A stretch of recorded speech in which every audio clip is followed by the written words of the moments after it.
കേരളത്തിന്റെ മുഖ്യമന്ത്രി കണ്ണൂരിലെ കരുത്തൻ ശ്രീ വി ഡി സതീശൻ 4 വോട്ടല്ല നിലപാടാണ് പ്രധാനം. പുലി ഒന്ന് പതുങ്ങിയാണ്. ഈ തീവ്രതയൊക്കെ ഇനി തീവ്രത വി ഡി സതീശൻ പരിശോധിക്കട്ടെ. ഇതിലുണ്ടായിട്ടുണ്ടോ? എന്താന്നടേ ഇതൊക്കെ? ബിഗ് ടിവിക്ക് അഭിമുഖം അനുവദിച്ച പിണറായി വിജയന് ഹൃദയം നിറഞ്ഞ നന്ദി എന്നാണ് എഴുതി വെച്ചിരിക്കുന്നത്. ചേട്ടാ, പാലം പണിക്ക് പണം അനുവദിച്ച പഞ്ചായത്ത് പ്രസിഡന്റിന് നന്ദി, ബസ് സ്റ്റാൻഡ് അനുവദിച്ച MLAക്ക് നന്ദി, സ്കൂൾ കെട്ടിടത്തിന് പണം അനുവദിച്ച മന്ത്രിക്ക് നന്ദി എന്നൊക്കെയുള്ള വലിയ വലിയ ഫ്ലെക്സ് ബോർഡുകൾ നമ്മുടെ നാട്ടിൽ സ്ഥിരമായിട്ട് കണ്ടിട്ടുണ്ടല്ലേ. ഇമാതിരി ഒരു നന്ദി പ്രകടനം ജീവിതത്തിൽ ആദ്യമായിട്ടാണ് ഞാൻ കാണുന്നത്. നിങ്ങളുടെ ചിലരെങ്കിലും ഇപ്പൊ ആലോചിക്കുന്നുണ്ടാവില്ല, ഞാൻ എന്തിനാണ് ഇടയ്ക്കിടയ്ക്ക് വന്ന് ഈ അനിൽ അരൂരിനെ ഇങ്ങനെ പുച്ചിരിക്കുന്നത് ഒന്നിടവിട്ട ദിവസങ്ങളിൽ നിന്ന് 2 റൗണ്ട് പുച്ഛം വാരി വിതറുന്നത് എന്തിനാന്ന്. സത്യമായിട്ടും ഇത്തരം പട്ടിഷോയും അല്പത്തരവും കാണുമ്പോൾ അറിയാതെ പറഞ്ഞു പോകുന്ന മനഃപൂർവ്വമല്ല. നിങ്ങൾ തന്നെ ഒന്ന് ഓർത്തു നോക്കൂ. ഉദ്ഘാടന ദിവസം ഇവരെന്താ നമ്മളോട് പറഞ്ഞത്? ഇത് ആരുടെയും PR ഡിപ്പാർട്ട്മെന്റ് ആയിരിക്കില്ല. ഇവരൊരു മാധ്യമ സ്ഥാപനം നടത്തുകയാണല്ലോ. അവരുടെ ജോലിയാണ് അഭിമുഖങ്ങൾ എടുക്കുക, വാർത്ത റിപ്പോർട്ട് ചെയ്യുക എന്നതൊക്കെ. പിന്നെ എന്തിനായിരിക്കും പിണറായിക്ക് നന്ദി പറഞ്ഞ് ഈ പോസ്റ്റ് ഇട്ടെന്ന് എനിക്ക് സത്യമായിട്ട് മനസ്സിലായിട്ടില്ല. പിണറായിയുടെ എന്തോ ഔദാര്യാണോ ഇവർക്ക് അഭിമുഖം കൊടുക്കുന്നത്? സത്യത്തിൽ തിരഞ്ഞെടുപ്പ് സമയത്ത് രാഷ്ട്രീയക്കാർക്ക് ചാനലുകളെയാണ് ആവശ്യം. അവർ പറയാനുള്ള കാര്യങ്ങൾ മുഴുവൻ ജനങ്ങളിലേക്ക് എത്തിക്കാൻ വേണ്ടി മാധ്യമങ്ങളെ വിദഗ്ധമായി ഉപയോഗിക്കുകയാണ് രാഷ്ട്രീയക്കാർ. എന്നിട്ടാണ് ഇജാതി നന്ദി പറയലൊക്കെ. ഇന്നലെ ഇവര് 2 അഭിമുഖങ്ങളാണ് എടുത്തത്. കോൺഗ്രസിന്റെ ലീഡർ K സുധാകരന്റെയും മുഖ്യമന്ത്രി പിണറായി വിജയന്റെയും. രണ്ടിന്റെയും തംബ്നെയിൽ ഒന്ന് നോക്കിയേ, രണ്ടിന്റെയും പരസ്യം ഒന്നാണ്. 100 സീറ്റ് കിട്ടുമെന്ന്. ഇത്തരത്തിലുള്ള PR വർക്കൊന്നും ഞാൻ ഇതിനു മുമ്പ് എവിടെയും കണ്ടിട്ടില്ല. എന്താ ഈ മോനോടൊക്കെ പറയുക? എന്താ പ്രശ്നം എന്നറിയാമോ? ഇതൊക്കെ എഡിറ്റോറിയൽ പോളിസി തീരുമാനിക്കേണ്ട ഒരാളാണല്ലോ ചീഫ് എഡിറ്റർ. ആ ചീഫ് എഡിറ്ററാണ് നാട് നീളെ ഓടി നടന്നിട്ട് ഈ അഭിമുഖങ്ങൾ എടുത്തുകൊണ്ടിരിക്കുന്നത്.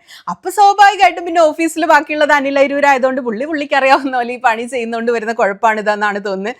നന്ദി സാർ, നന്ദി നന്ദി എന്നൊക്കെ പറഞ്ഞിട്ട് K സുധാകരനെ സുജയ ചെയ്ത ഇന്റർവ്യൂ ഒക്കെ നിങ്ങളൊന്ന് കാണേണ്ടത് തന്നെയാണ്. ഒരു ചീഫ് എഡിറ്റർ എടുക്കുന്ന ഒരു അഭിമുഖമാണെന്ന് മനസ്സിൽ വെച്ച് വേണം ഇത് കാണാൻ. യൂട്യൂബ് ഇന്റർവ്യൂ അല്ല. തുടങ്ങുന്നത് എങ്ങനെയാ അറിയോ?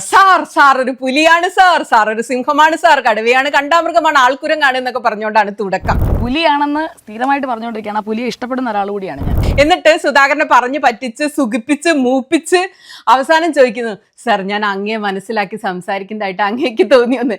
സുജയുടെ കെണിയിലൊക്കെ വീണ് മാസ്മരിക ലോകത്ത് നിൽക്കുന്ന സുധാകരൻ ഏതോ ഈ മെന്റലിസ്റ്റ് ഷോയൊക്കെ കണ്ടില്ല. അപ്പൊ മെന്റലിസ്റ്റ് ഷോയിലിരുന്ന് അബോധാവസ്ഥയിൽ എന്ന പോലെ ഇങ്ങനെ മറുപടി പറയാ, തോന്നി അതുകൊണ്ടല്ലേ ഇന്റർവ്യൂ തന്നത് എന്നൊക്കെ. നമ്മളിപ്പോ ഇത്ര സംസാരിച്ചതിൽ ഞാൻ അങ്ങയെ മനസ്സിലാക്കി സംസാരിക്കുന്നതായിട്ട് അങ്ങേക്ക് തോന്നിയോ?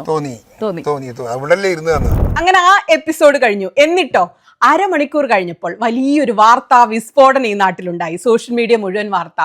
LDF 3.0 ഉണ്ടാകാൻ സാധ്യതയുണ്ടെന്ന് K സുധാകരൻ പറഞ്ഞു. പക്ഷെ ആ വാർത്ത വന്ന് സുജയുടെ ഇന്റർവ്യൂലല്ല, മനോരമയുടെ ഇന്റർവ്യൂല്. അപ്പൊ ഒരു കാരണവശാലും പിണറായി 3.0 ഉണ്ടാകാൻ സാധ്യതയില്ല. ഇല്ല, ഉണ്ടാകില്ലെന്ന് ഉറപ്പ് പറയാൻ കഴിയും, ഉറപ്പിച്ച് പറയാനൊന്നും കഴിയില്ല. മനോരമയിലാണ് ശരിക്കും അഭിമുഖം നടന്നത്. സുജയ സുമ്മ സോപ്പൊക്കെ തേച്ച് പതപ്പിച്ച് എന്ത് ചീഫ് എഡിറ്റർ ആണാവോ ഇത്? എനിക്ക് മനസ്സിലാവില്ല. എന്നിട്ടും നന്ദി പിണറായിക്ക് മാത്രമേ ഉള്ളൂ കേട്ടോ. ഇത്രയും പൊക്കി അടിച്ചിട്ടും സുധാകരന് നന്ദി ഫ്ലെക്സ് ഒന്നും എവിടെയും വെച്ച് കണ്ടില്ല. ഇന്നലെ പിണറായി വിജയന്റെ 3 അഭിമുഖങ്ങളാണ് വന്നത്. ആദ്യത്തെ അഭിമുഖം വന്ന് ന്യൂസ് മലയാളം 24/7 ഹർഷൻ പൂപ്പാറക്കാരൻ എടുത്തൊരു അഭിമുഖം. രണ്ടാമത് ഏഷ്യാനെറ്റിൽ സിന്ധു സൂര്യകുമാർ എടുത്തത്. മൂന്നാമത്തതാണ് സുജയ പാർവതി എടുത്ത അഭിമുഖം. ജേർണലിസം വിദ്യാർത്ഥികളും രാഷ്ട്രീയ വിദ്യാർത്ഥികളും ഈ 3 അഭിമുഖങ്ങളും ഉറപ്പായും കാണുന്നത്. ഇതൊരു പാഠപുസ്തകമാണ്. സിന്ധു സെക്യുലർ ലിബറൽ ലെഫ്റ്റ് പൊസിഷനിൽ നിന്നാണ് ഈ വിഷയം കാണുന്നതും അഭിമുഖം എടുക്കുന്നതും. പാർട്ടിക്കുള്ളിൽ എന്ത് നടക്കുന്നു എന്ന് ആളുകൾ എന്ത് കരുതുമെന്നൊന്നും സിന്ധുവിന്റെ വിഷയമല്ല. വിഷയങ്ങൾ മുഴുവൻ അവർ ഒബ്സർവ് ചെയ്യുന്നു, നിരീക്ഷിക്കുന്നു, അത് റിപ്പോർട്ട് ചെയ്യുന്നു, അതിൽ നിന്ന് ചോദ്യങ്ങൾ ചോദിക്കുന്നു. പ്രേക്ഷകന് പിണറായി വിജയനോട് ഇന്നത്തെ ദിവസം ചോദിക്കാൻ ആഗ്രഹിക്കുന്ന എല്ലാ ചോദ്യവും സിന്ധു സൂര്യകുമാർ ചോദിക്കുന്നു. ഗംഭീര ഇന്റർവ്യൂ ആണത്. ലിങ്ക് ഡിസ്ക്രിപ്ഷനിലിടാം, നിങ്ങൾക്കെല്ലാം പോയി കാണാം. ഏറ്റവും കൂടുതൽ പരസ്യമായിട്ട് വർഗീയ പ്രസ്താവന നടത്തുന്ന ഒരാളാണ് വെള്ളാപ്പള്ളി നടേശൻ. ശബരിമല സ്ത്രീ പ്രവേശനത്തിന്റെ കാര്യത്തിൽ റിയാസിന്റെ കാര്യം വരുമ്പോൾ പ്രതിപക്ഷ നേതൃസ്ഥാനത്ത് ഉണ്ടായിട്ടുണ്ടോ?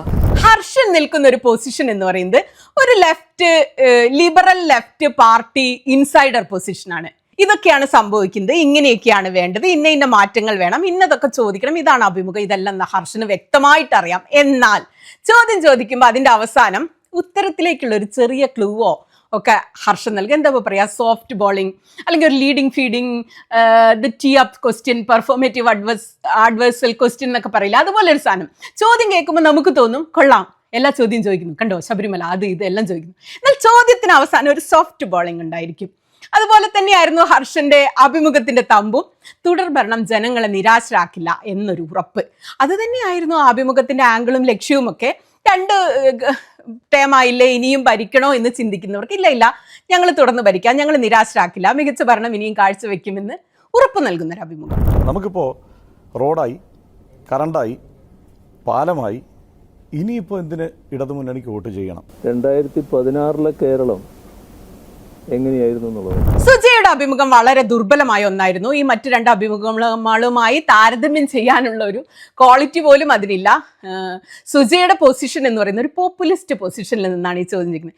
പൊതുജനം എന്ത് കരുതുന്നു, പൊതുജനം അത് പറയുന്നു, പൊതുജനം ഇത് പറയുന്നു, എന്നാൽ പരമാവധി സന്തോഷിപ്പിച്ച് പുകഴ്ത്തി സുഖിപ്പിച്ച് ഒരു സംഭാഷണം. ഈ നന്ദി പറഞ്ഞ പോലത്തെ ഒരു പരിപാടി തന്നെയാണ് ഇന്റർവ്യൂ. ഒരു ചീഫ് എഡിറ്റർ എടുക്കേണ്ട ഒരു അഭിമുഖമായിരുന്നില്ല അത് എന്നാണ് എൻ്റെ അഭിപ്രായം. ഇന്നലെ ഏഷ്യാനെറ്റിൽ വിനു വി ജോൺ വി ഡി സതീശന്റെയും സിന്ധു സൂര്യകുമാർ പിണറായിയുടെയും അഭിമുഖം എടുത്തു. മണിക്കൂറുകളുടെ വ്യത്യാസത്തിൽ സിന്ധു കൃത്യമായി ഒരു ജേർണലിസ്റ്റിക് പൊസിഷനിൽ നിന്ന് ചോദ്യങ്ങൾ ചോദിക്കുന്നു. ഉത്തരം പറഞ്ഞു കഴിയുമ്പോൾ സബ് ക്വസ്റ്റ്യൻ ചോദിക്കുന്നു. തനിക്ക് വിയോജിപ്പുള്ള കാര്യങ്ങൾ സിന്ധു എടുത്തു പറയുന്നു. രസകരമായൊരു ഇന്റർവ്യൂ ആണ്. എന്നാൽ വിനു വി ജോൺ സതീശൻ പറയുന്നതൊക്കെ കേട്ടിങ്ങനെ മറ്റേ ഫഹദ് ഫാസിലിനെ പോലെ അതെ അതെ അതെ അതെ എന്ന് പറഞ്ഞുകൊണ്ടിരിക്കുന്നു. സബ് ക്വസ്റ്റ്യൻ ഒന്നുമില്ല. സബ് ക്വസ്റ്റ്യൻ പോയിട്ട് കാര്യമായൊരു ചോദ്യങ്ങൾ പോലും സതീശനെ ക്രോസ് ചെയ്യുന്ന ഒരു ചോദ്യങ്ങൾ പോലും ഇല്ല. ഒരു അഭിമുഖം ആർട്ടിഫിഷ്യൽ ഇന്റലിജൻസ് ഉപയോഗിച്ച് എന്റെ മുഖം വികൃതമാക്കിയിട്ട് കുട്ടികളെ പേടിപ്പിക്കുന്ന പോലത്തെ പടോടുകയാണ്. എനിക്ക് തോന്നുന്നു ഇന്ന് രാജീവ് ചന്ദ്രശേഖരന്റെ അഭിമുഖം എന്തായാലും എടുക്കുന്നുണ്ടായിരിക്കും. മുതലാളിയാണല്ലോ അത്. ഇതുപോലെയൊക്കെ ലൈറ്റ് ആയിട്ടായിരിക്കും, കട്ടി ചോദ്യങ്ങളൊന്നും ഇല്ലാതെ ഒരു രസകരമായിട്ടൊക്കെ അങ്ങോട്ട് പോയിട്ട് ക്രോസ് ക്വസ്റ്റ്യനും സബ് ക്വസ്റ്റ്യനും ഇല്ല. മുതലാളിയല്ലേ? അപ്പൊ അതിനു മുന്നാടിയായി പ്രതിപക്ഷ നേതാവിന്റെ കൂടി അങ്ങനത്തെ ഒരു ഇന്റർവ്യൂ എടുത്തതായിരിക്കാം എന്നാണ് എനിക്ക് തോന്നുന്നത്. കാരണം വിനു മികച്ച ജേർണലിസ്റ്റ് ആണ്, എന്ത് ഇന്റർവ്യൂ എടുക്കാൻ കഴിവുള്ള ആളാ. അപ്പൊ ഇതൊക്കെ നിങ്ങൾ കാണേണ്ട ഒരു വേറെ അഭിമുഖമുണ്ട്. ശ്രീജിത്ത് പണിക്കരെ ഒരു യൂട്യൂബർ എടുത്തൊരു പോഡ്കാസ്റ്റ്. എൻ്റെ പൊന്നോ, അത് കണ്ടു ചിരിച്ച് മണ്ണ് കപ്പി. ഒരു അഭിമുഖം എങ്ങനെയായിരിക്കരുത് എന്നതിന്റെ ഉദാഹരണമാണത്. PFIനെയും RSSനെയും ഒരേ അച്ചുതണ്ടിൽ കാണുന്ന താങ്കൾ എന്തുകൊണ്ട് PFIയെ എതിർക്കുന്ന അതേ ഊർജ്ജത്തോടെയും ഉന്മേഷത്തോടും കൂടി RSSനെ എതിർക്കുന്ന? RSS നിങ്ങളോട് ഹിന്ദു ആകാൻ പറഞ്ഞു. നിങ്ങളുടെ ഹോംവർക്ക് തെറ്റാണ്. ആളുകൾ ഈ ആളുകളുടെ അഭിമുഖം കാണുമ്പോൾ വിചാരിക്കുക 2 ആൾ അങ്ങോട്ടും ഇങ്ങോട്ടും ഇരിക്കുന്നു, ഇത് വളരെ എളുപ്പമാണ്, ചോദ്യം ചോദിച്ച് മിണ്ടാതിരുന്നാൽ മറ്റേ ആൾ ഉത്തരം പറഞ്ഞോളൂല്ലോ. അപ്പൊ ഈ ചോദ്യം ചോദിക്കുന്ന ആൾക്ക് വളരെ എളുപ്പമാണെന്ന്, അത് കഴിയുമ്പോൾ അടുത്ത ചോദ്യം ചോദിച്ചാൽ മതി, ഇതിൽ എന്ത് ബുദ്ധിമുട്ടാണെന്ന് കരുതും. എന്നാൽ അത്ര ലളിതമല്ല അഭിമുഖങ്ങൾ. നമ്മൾ ചോദ്യം ചോദിക്കാൻ മാത്രം പഠിച്ചാൽ പോരാ, ഉത്തരങ്ങൾ നമുക്ക് അറിയണം. എന്നാൽ മാത്രമേ അപ്പുറത്തിരുന്ന ആൾ പറയുന്ന ഉത്തരം ശരിയാണോ തെറ്റാണോ, നമ്മൾ കൗണ്ടർ ക്വസ്റ്റ്യൻ ചോദിക്കണോ, സബ് ക്വസ്റ്റ്യൻ ചോദിക്കണോ, പറഞ്ഞ ഉത്തരത്തിലെ പ്രശ്നം ചൂണ്ടിക്കാണിക്കണോ, തർക്കിക്കണോ, യോജിക്കണോ, വിയോജിക്കണോ, ഇതൊക്കെ അറിയണമെങ്കിൽ നമുക്ക് അതിന്റെ ഉത്തരം അറിയണ്ടേ? അല്ലാതെ നമുക്ക് ചോദ്യം മാത്രം അറിഞ്ഞിട്ട് കാര്യമുണ്ടോ? ഈ ശ്രീജിത്ത് പണിക്കരെ അഭിമുഖം ചെയ്യുന്ന ഈ ആള് ചോദ്യം മാത്രമേ ഇയാൾക്കറിയൂ, അതും ചില കേട്ടുകേൾവികൾ.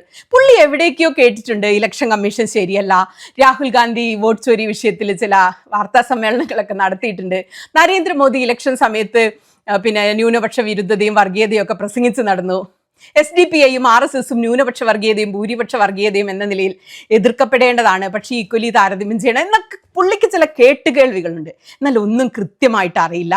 അറിയാവുന്നത് വെച്ച് പണിക്കരോട് ചോദ്യം ചോദിച്ചതേ ഓർമ്മയുള്ളൂ.